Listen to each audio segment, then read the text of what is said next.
Hello दोस्तों, मैं हूं रजत। बहुत बहुत स्वागत है आप सभी का इस न्यू वीडियो में। दोस्तों, एक होता है दिमागदार होना और एक होता है खुद को दिमागदार सिर्फ समझना पर बिल्कुल मूर्ख होना। अब ऐसा ही भोसले परिवार के लोगों के साथ है, क्योंकि वो अपने आप को समझदार समझते हैं बहुत ही नेक्स्ट लेवल पर, यहां पर मंद बुद्धि जैसे काम जो है वो लगातार करते जाते हैं। अब यहां पर सीरियल के मेकर्स के प्रयास हमें साफ साफ स्क्रीन पर दिखाई दे रहे हैं कि सीरियल के मेकर्स बस चाहते हैं कैसे भी कर सवी और ईशान के रिश्ते को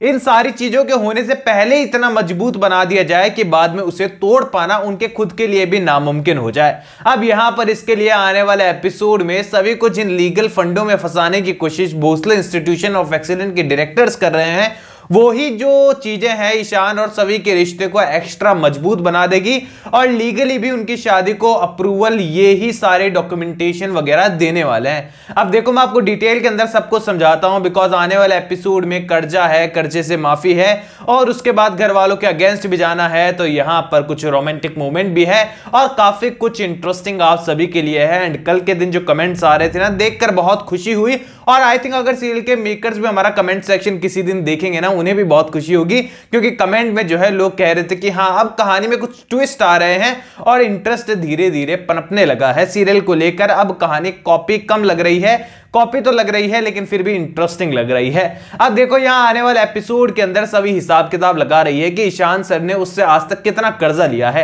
अब ईशान सर का जब वो हिसाब लगाती है तो उसे पता चलता है कि ईशान से लगभग 6 लाख रुपए जो है वो सभी ने अब तक लिए हैं और उसमें से कुछ भी नहीं चुकाया है। लेकिन दोस्तों, मुझे तो वो मोमेंट याद आ रहा है जब निनाद के इलाज को करना था और उसमें बहुत ज्यादा पैसों की रिक्वायरमेंट थी, मतलब 50-60 लाख रुपए कुछ ऐसा बताया था उन्होंने।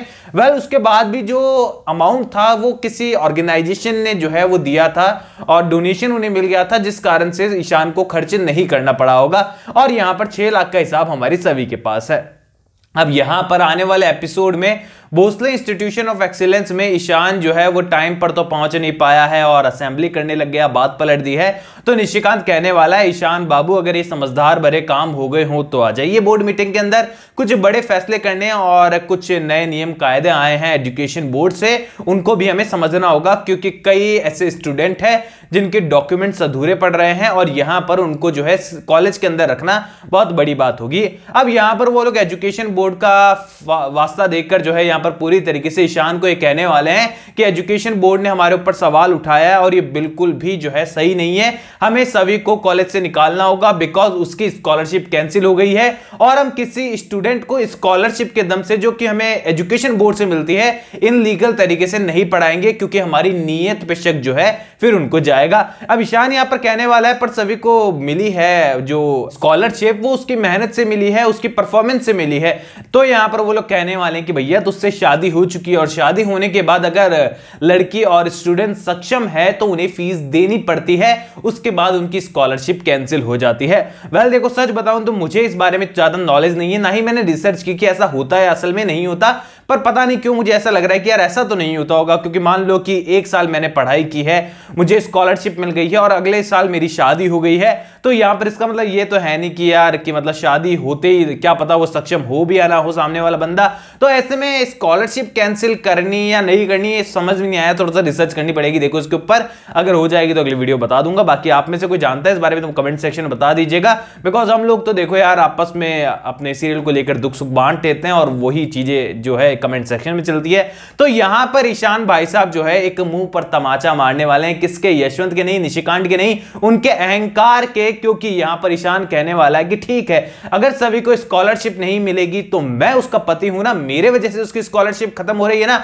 तो मैं यहां पर सभी की फीस दूंगा और सारे डॉक्यूमेंटेशन मैं क्लियर कराऊंगा, क्योंकि लीगल हस्बैंड उसका अब मैं हूं। और यह बात निशिकांत और यशवंत को जो है बड़ी चुभने वाली है, क्योंकि नॉर्मल सी कॉमन सेंस वाली बात है कि ईशान सभी को आईएएस ऑफिसर बनाना चाहता है, यूपीएससी का एग्जाम क्रैक करवाना चाहता है, तो वो इतनी आसानी से तो कुछ पैसों के लिए सभी की पढ़ाई छुड़वाएगा नहीं। और ये चीज हम लोग समझ चुके हैं, लेकिन वो भोसले इंस्टीट्यूशन के डायरेक्टर्स नहीं समझ पा रहे हैं। जो कि आए दिन हजारों स्टूडेंट से डील करते होंगे और इतने स्टूडेंट के केस उनके पास आते जाते रहते होंगे। तो ऐसे में यहां पर यशवंत और निशिकांत को लगने वाला है कि यार ये तो गड़बड़ हो गई है, हम तो यहां पर सोच रहे थे कि सभी का कॉलेज जाना बंद करवा देंगे, यहां तो घर का पैसा भी सभी के ऊपर ही लग गया है। और वैसे तो घर का पैसा आने भी एजुकेशन बोर्ड के पास जाने वाला है, तो भोसले इंस्टीट्यूशन के लोगों को तो कुछ हिस्सा ही उसका मिलेगा, लेकिन यहां पर अपने ही पैर पर कुल्हाड़ी मारने वाला काम उन्होंने कर दिया है। अब आज के एपिसोड में रीवा जो है वो पत्र लेखा वाली हरकतें करते हुए हमें नजर आ गई है। जबरदस्ती दोनों की स्टोरी लाइन में घुसना, कॉफी जैसे लेकर आना,